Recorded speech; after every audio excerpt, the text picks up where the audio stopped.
할로 사이강쌤, 안녕하세요. 저는 강쌤입니다. 오늘은 인도네시아어 패턴 연습하는 시간입니다. 오늘의 패턴은 양입니다.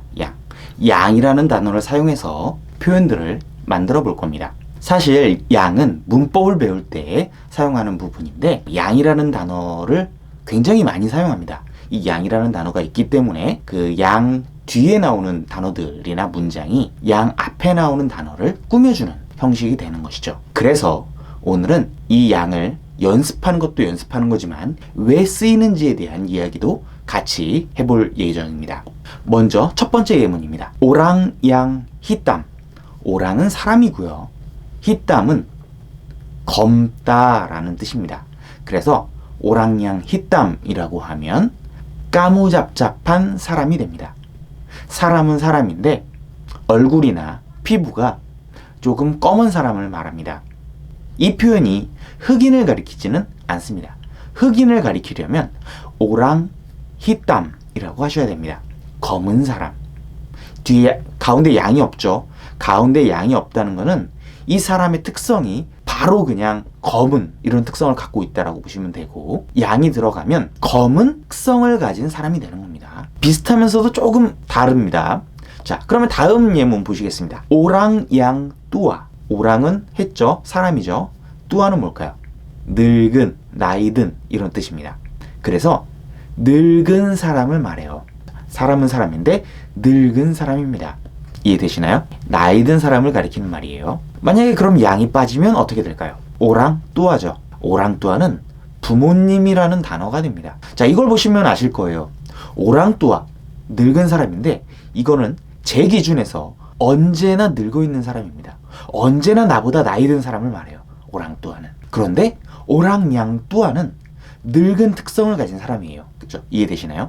자, 그래서 아까 했던 오랑 양 히땀, 까무잡잡한 사람인 거예요.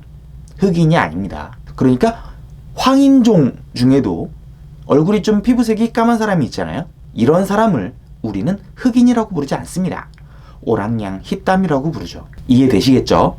그런데 재밌는 사실은 이 양을 종종 생략도 한다는 겁니다. 그래서 생략을 하면 안 되는 경우가 있는 거고, 생략을 해도 지장이 되지 않는 경우가 있는 거죠. 그러니까 이런 경우들은 그러니까 문장 속에서 잘 판단해서 쓰셔야 돼요. 하지만 생각이 있는 사람이라면 양을 써야 되는데 빼지는 않겠죠. 양을 써야 되는 자리에서 양을 뺐는데 오해를 부를 수 있다. 이런 곳에서는 절대 빼지 않을 겁니다. 하지만 전체 문맥상 양을 빼도 문맥이 의미가 통한다 싶으면 빼는 경우도 있습니다. 그 점은 알아두시면 좋겠고요. 다음 예문 보시겠습니다. 북구, 양, 뜨발. 북구는 뭘까요? 예전에 한번 배운 적이 있는 단어입니다. 북구는 표지가 있죠. 왜 있을까요? 부끄러워서. 그래서 책입니다. 그리고 뜨발은 두꺼운이라는 단어예요. 두꺼운이라는 의미를 전달하는 형용사입니다. 그래서 북구양 뜨발하면 두꺼운 책이 되는 겁니다. 여기서는 양을 빼도 상관이 없겠죠. 두꺼운 책을 가리키는 하나의 단어 저는 아는 바가 없으니까요. 이런 경우에는 북구 뜨발이라고도 합니다. 북구양 뜨발이라고도 하지만요. 하나 더 볼까요? 루마 양 브살. 루마는 집입니다. 브살은 크다. 그래서 큰 집이 되는 거예요. 크기가 큰 집, 규모가 큰 집. 다음 마카난 양 에낙. 마카난, 마칸이 음식이고 뒤에 an이 붙으면 먹는 거에다가 것이라는 의미가 돼요. 그러니까 음식이 되겠죠. 에낙은 맛있는 이라는 뜻입니다. 그래서 맛있는 음식, 마카난 에낙 해도 의미는 통하겠죠. 자, 이번에는 형태가 조금 바뀔 겁니다. 오랑양 수까 마칸.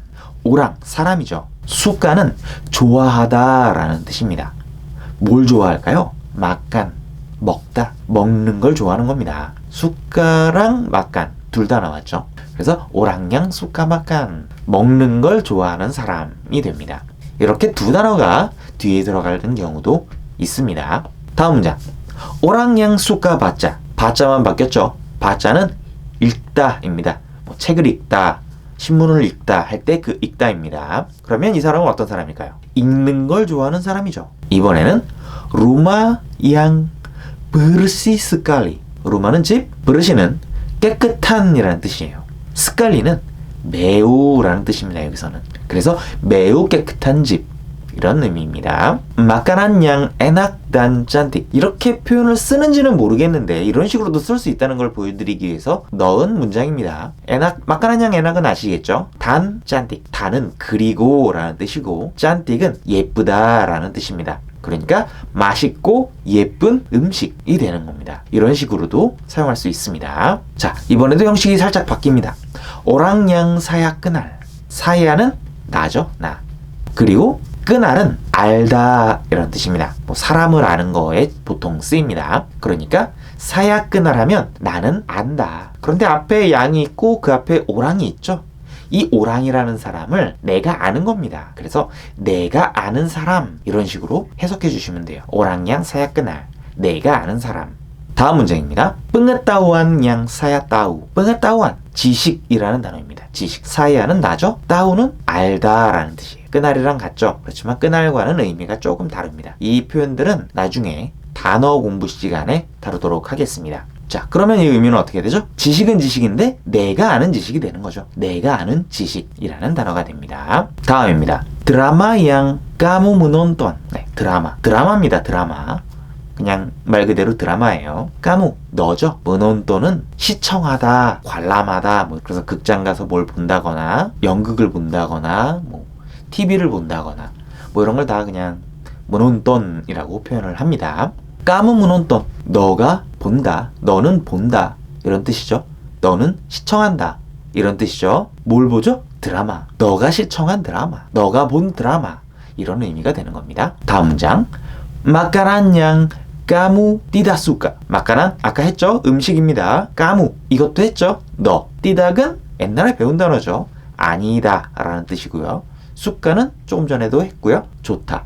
그러니까 너가 좋아하지 않는 음식이라는 의미가 되는 거죠. 아빠 yang saya suka. 네, 이번엔 좀 바뀌었죠. 아빠가 나왔습니다. 아빠가 뭐였죠? 무엇이라는 질문입니다. 사야 수가 이거 아까 했죠. 이 단어들 아까 다 나왔던 단어죠. 사야는 나, 수가는 좋아하다.